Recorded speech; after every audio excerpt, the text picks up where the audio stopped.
My name is Nessa Armitage, and for most of my life, I believed love was a house you keep sweeping even when the dust keeps blowing in. I believed love was a job you show up for, even when the boss is your sister and the paycheck is silence.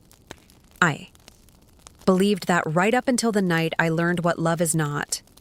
I woke on a concrete floor with my wrists burning and my mouth so dry my tongue felt like paper.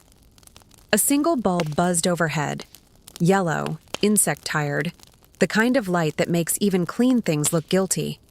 When I crawled to the stairs and pounded with the sides of my fists, I heard my sister's voice through the door, calm, careful, annoyed. "Stop it, Nessa. You'll make this harder than it needs to be." 3 days, no sun, no clock, just the smell of old bleach and damp wood and a fear that tasted metallic. What happened next will shock you. Before we jump back in, tell us where you're from. If this story moves you, please subscribe. Tomorrow I have a special story for you. The first hours were inventory. Nails rusting along a beam. A washer with its lid up like a mouth mid-gossip. Shelves lined with paint cans whose labels had peeled into curled tongues. A water heater humming a note that felt like a bee trapped, in a jar. I found a measuring cup with a chipped lip and a rag that might once have been a t-shirt. I found a throw rug rolled into itself near the bottom step, grit embedded like glitter. I dragged it open and felt each knot under my palms, as if I were reading a script written for my skin. When the door opened the first time, a rectangle of brighter light framed a silhouette. A bowl slid down the last step. Oatmeal cooled into the shape of itself. "I'm not a monster," Mara said from the sliver of hallway she allowed me. On her voice, impatience, a frosting of faux care. "You'll calm down faster if you stop." Banging. "Mara." I said her name like it might be a key I'd misplaced and was sure I'd find if I just retraced my steps. "Why?" "You always ask why," she sighed. "Because you talk too much. Because you bring receipts to family dinners. Because Grandpa trusts you." "Trust is not a basement," I said, but the door had already clicked shut. That tidy little punctuation. What lands hardest isn't hunger. It's math. It's your animal brain doing the equation.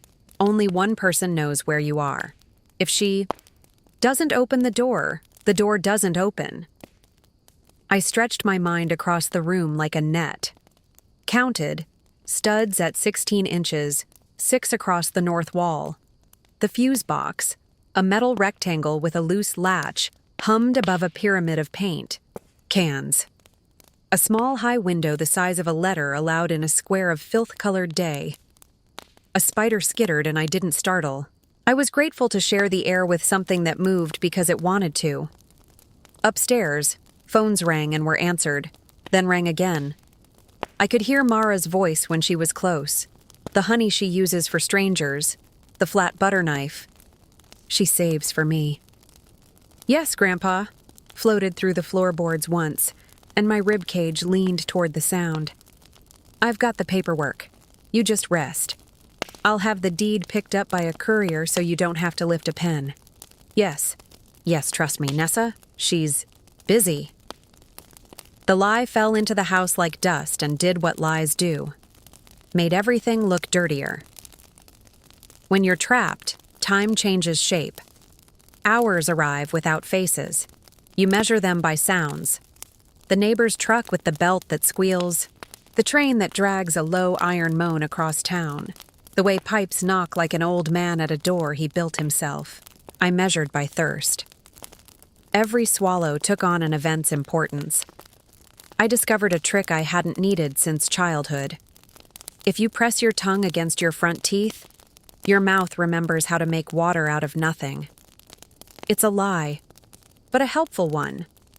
On the second opening of the door, a bottle of water slid down the step and thumped my shin. Mara's hand appeared with a plastic spoon. Her nails were clean. She wore new leather work gloves. Wrong for the task, right for the message. "You always push," she said. "You say no like it's a prayer."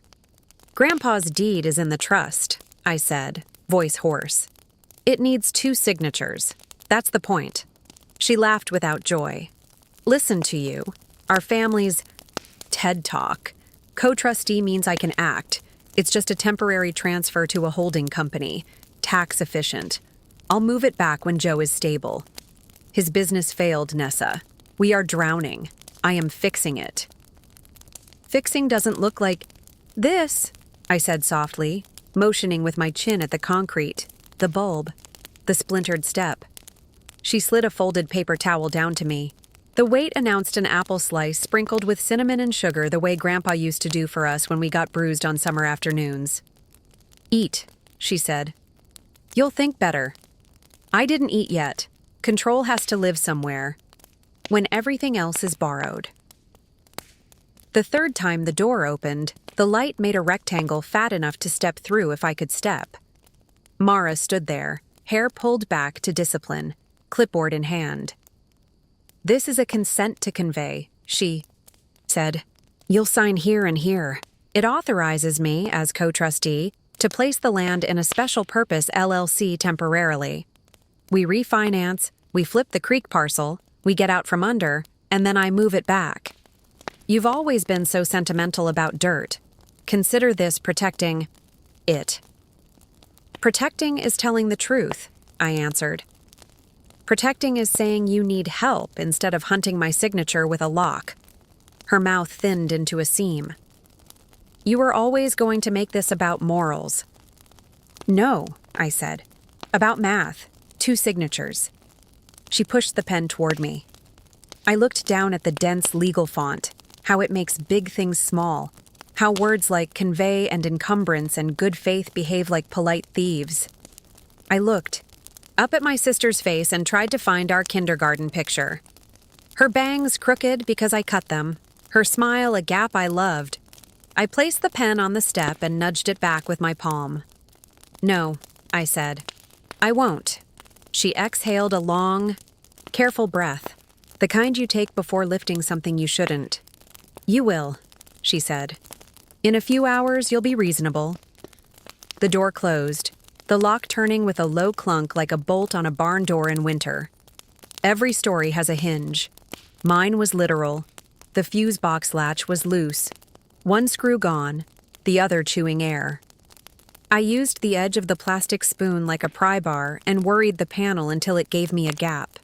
Behind it, wires sang their small red hum, and a thin draft kissed my knuckles. I pressed my ear to the opening the way you press to a seashell, for evidence of a sea. Cold. Outside. A seam. Old houses keep secrets the way trees keep rings. Grandpa had boarded up the coal chute the year snakes found the cellar, 1989, after the flood. It's not a door anymore, he'd said, and nailed his certainty into the studs. But wood learns you, and sometimes it forgets itself. I wedged my fingers into the seam and felt lath and plaster crumble into chalk dust. I set my shoulder whisper quiet against the panel and leaned with everything I had that wasn't rage. Something shifted, air sharpened. One more push, and my forearm shot into a pocket of leaves, cool and damp as the bottom of a well. I met afternoon like a person climbing out of a story that didn't have my name on the cover. The yard was smaller than memory.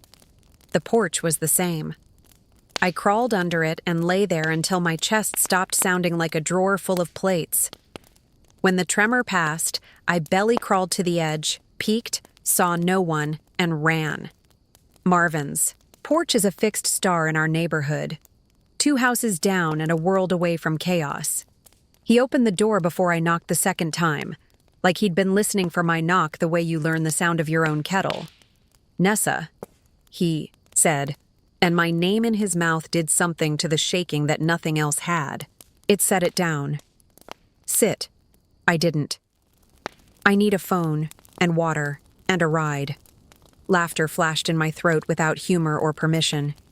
And a notary, and a time machine, and a locksmith, and water first, he said, and pressed a glass into my hands. Then the rest, Grandpa answered on the second ring at Maple Grove Senior Living. Honeybee, he said, and I closed my eyes because the sound turned the room into Friday night when peaches were eaten over the sink and juice ran down our wrists like a perfect mistake. "Did Mara bring you the papers? My eyes are no good. She says it's just a transfer for tidying." "Don't sign anything," I said, trying to drop calm into my voice like stones into a river to make steady places to step. "I'm coming. We'll read everything together." "She said you were busy," he murmured. "I am," I said. "With not letting you be stolen by paper." Ava at the legal aid clinic met us in a room that smelled like toner and lemon. She wears her competence like a cardigan, soft, unshowy, essential. She pulled out the trust Grandpa and I had set, up 3 years ago when Mom left town and our family learned how to be two sisters without a mother to choreograph. "Two trustees," Ava said, tapping the sections we'd initialed.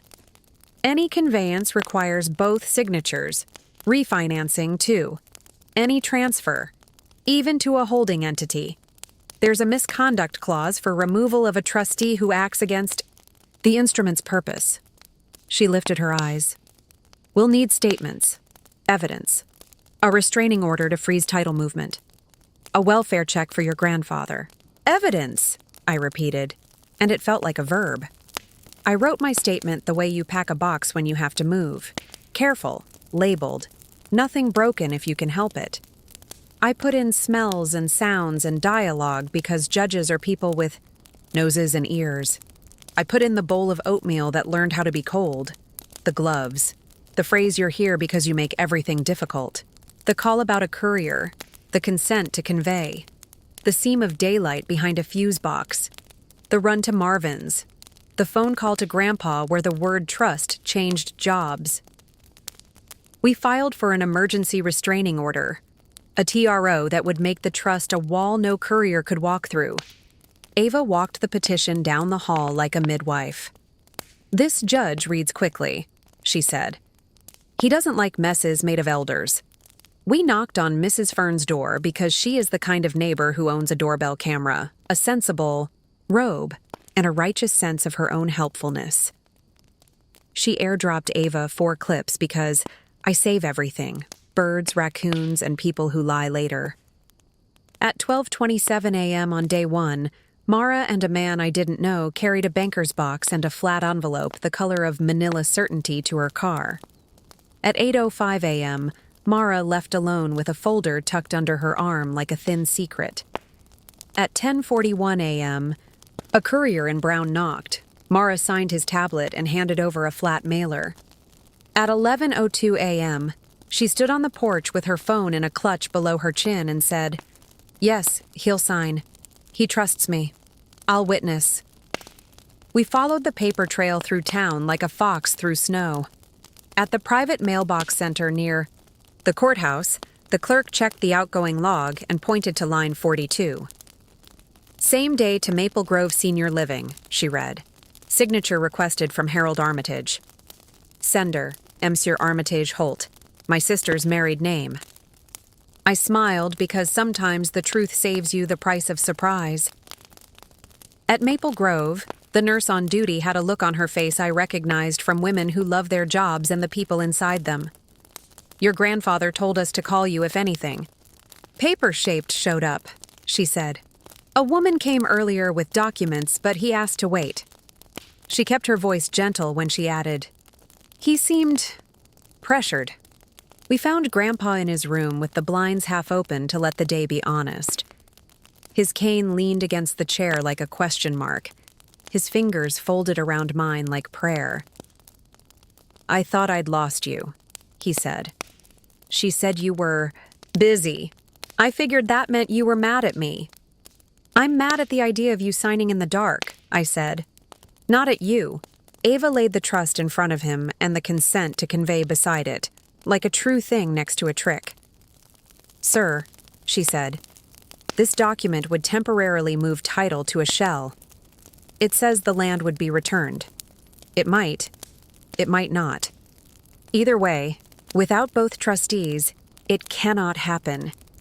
He pressed his thumb against the trust as if warmth could enter paper.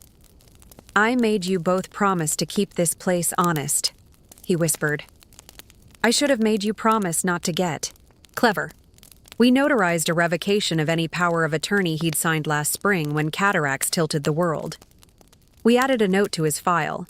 Dual auth only for visitors and documents regarding the trust.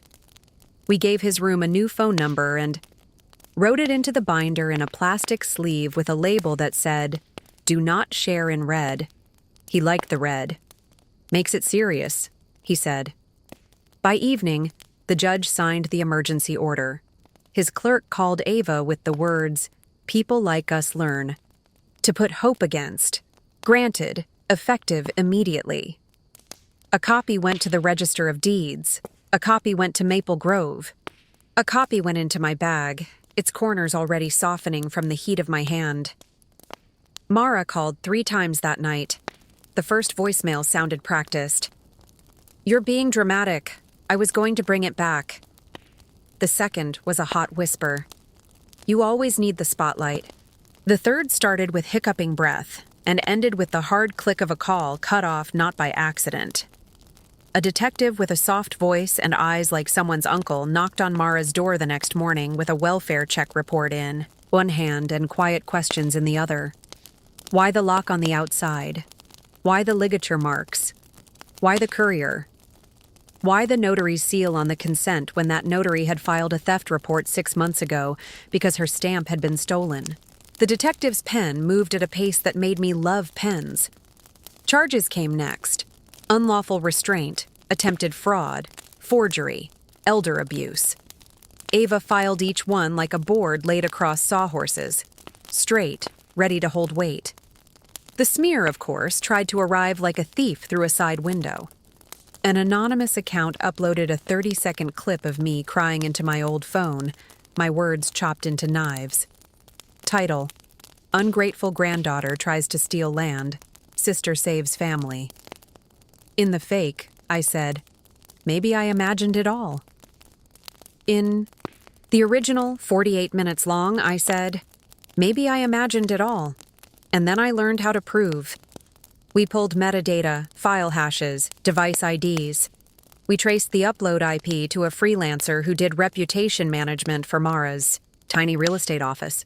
In deposition, he became small. "I was just helping," he said to the table. "This is helping," Ava said, sliding him a copy of the TRO and the notary's theft report. He read them like they were a foreign language he was embarrassed to know. This story took us a long time. If you like it, subscribe. Now, back to the story. The hearing wasn't a spectacle. It was joinery. It was building something square in a room where a lot of things had been bent.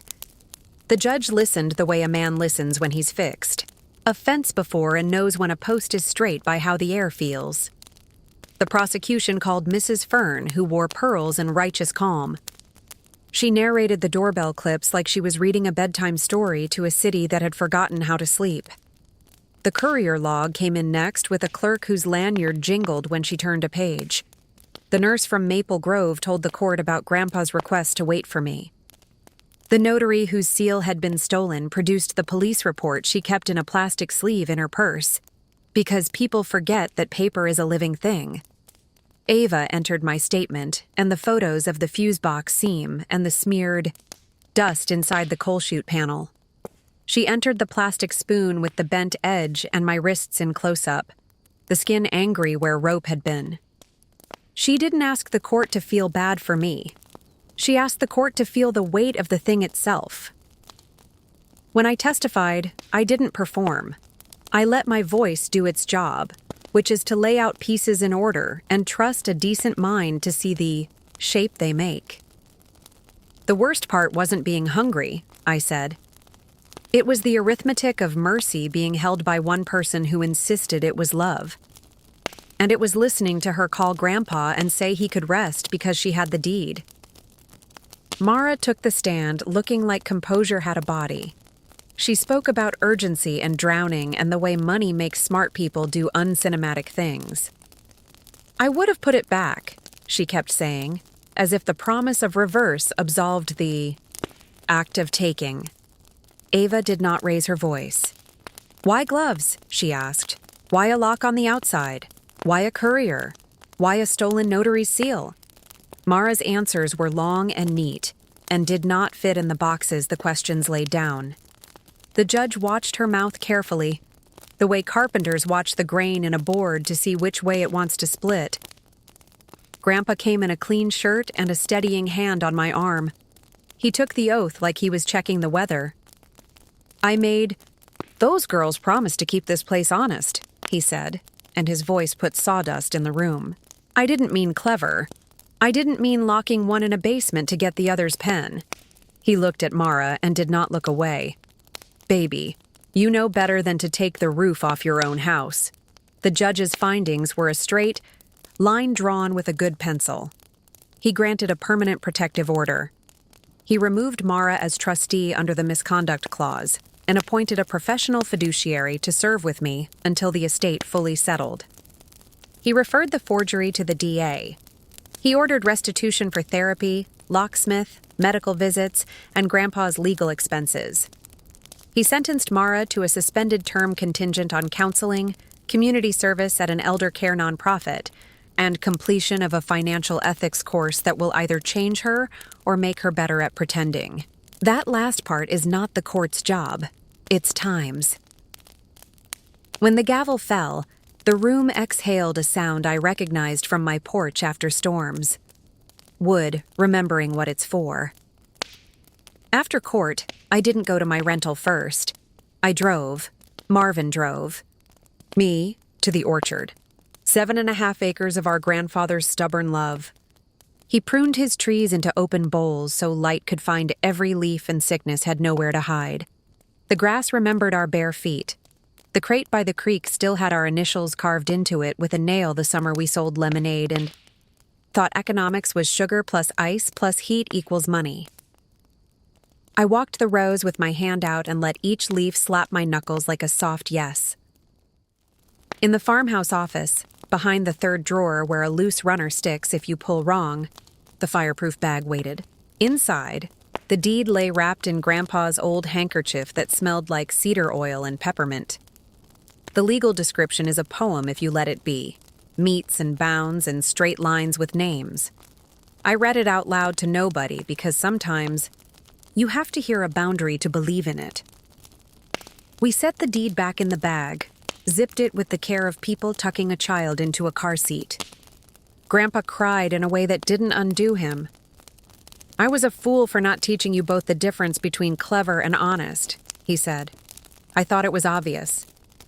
"It is," I said. "Until you're drowning.